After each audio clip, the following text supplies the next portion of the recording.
देश भर में कोरोना महामारी ने मचाया कोहराम। अब तक कोरोना के 29,435 मामलों की हुई पुष्टि। 934 लोगों ने गंवाई जान। अब तक 6,869 लोगों को किया गया ठीक। दिल्ली सरकार ने किया लॉकडाउन में छूट का ऐलान। प्लम्बर, इलेक्ट्रीशियन को छूट, खुलेंगी कुछ दुकानें। दिल्ली आपदा प्रबंधन प्राधिकरण ने आदेश में हेल्थ वर्कर्स, लैब टेक्नीशियन और वैज्ञानिकों की इंटरस्टेट यात्रा की भी दी अनुमति।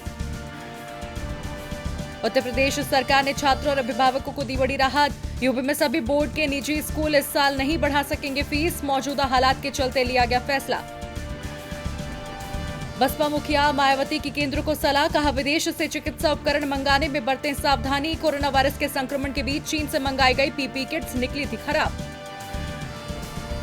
एंटीबॉडी जांच किट पर हंगामा तेज। कांग्रेस ने सरकार से कहा, मुनाफाखोरी और कालाबाजारी की तत्काल जांच कराकर जिम्मेदार लोगों पर हो कार्रवाई। आयात से जुड़े सभी दस्तावेज किए जाएं सार्वजनिक। लॉकडाउन पर पश्चिम बंगाल की सीएम ममता बनर्जी का केंद्र पर तंज। कहा, विरोधाभासी बयान दे रहा है केंद्र, सख्ती भी कर रहा है, सभी दुकानें खोलने के लिए भी कह रहा है, क्या करें। महाराष्ट्र में एमएलसी पर राज जारी। महाराष्ट्र मंत्रिमंडल ने एक बार फिर राज्यपाल से ठाकरे को मनोनीत करने को कहा। ठाकरे ने पिछले साल 28 नवंबर को संभाला था मुख्यमंत्री का पद। केंद्र सरकार पर शिवसेना का हमला। केंद्र सरकार अपनी जिम्मेदारियों से नहीं हट सकती पीछे। प्रवासी मजदूर को घर भेजने के लिए बस और ट्रेन की व्यवस्था करे केंद्र। लॉकडाउन के बीच बड़ी आर्थिक चुनौतियां। कर्नाटक के आबकारी मंत्री एच नागेश ने जताई चिंता। कहा, विभाग में सैलरी देने का भी पैसा नहीं। सीएम से लॉकडाउन में छूट की अपील की।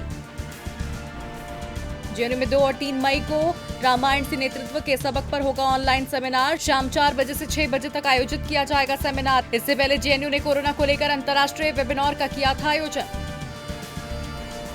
बीजेपी विधायक सुरेश तिवारी की विवादित टिप्पणी। कहा, मुस्लिम विक्रेताओं को नहीं खरीदनी चाहिए सब्जियां। यूपी के देवरिया की बरहत सीट से विधायक सुरेश तिवारी।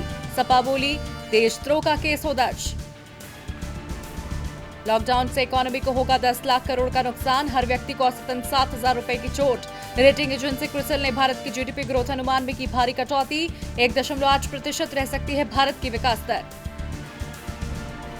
अमेरिकी राष्ट्रपति डोनाल्ड ट्रंप का बयान। कोरोना के कहर से भी नहीं टलेगा राष्ट्रपति चुनाव। 3 नवंबर को ही होगा राष्ट्रपति चुनाव।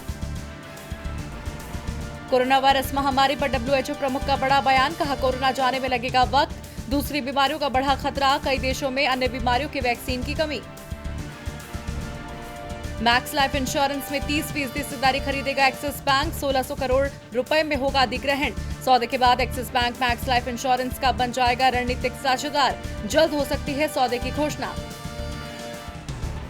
अमेजॉन और जियो मार्ट के बाद डिजिटल व्यवसाय के लिए पेटीएम मॉल ने की 10,000 किराना दुकानों के साथ साझेदारी। 100 से ज्यादा शहरों में करेगी डिलीवरी। कोरोना के कहर के बीच फ्रेंच फॉर्मूला 1 ग्रैंड प्रीमियर भी रद्द। साल की 10वीं रेस जिसे कैंसिल या टाला गया। 5 जुलाई से फॉर्मूला 1 की यूरोप में होगी शुरुआत। पाकिस्तान क्रिकेट बोर्ड ने उमर अकबर को दिया बड़ा झटका। 3 साल का लगाया बैन। पीसीबी ने बीते दिन अपने आधिकारिक ट्विटर हैंडल पर दी जानकारी। उमर अकबर पर भ्रष्टाचार के थे आरोप। लॉकडाउन का बॉलीवुड पर असर। कंगना रनौत, स्टारा थलाइवी के मेकर्स को करोड़ों का नुकसान। शूटिंग के लिए तैयार सेट खारा धूल। तमिलनाडु की पूर्व सीएम जयललिता की बायोपिक है थलाइवी। अपनी पर्सनल चीजों की चैरिटी सेल लगवाकर लावारिस जानवरों की मदद के लिए फंड जुटाएंगे अर्जुन कपूर। सड़कों पर भूखे न मरे जानवर, इसीलिए किया चैरिटी सेल का ऐलान।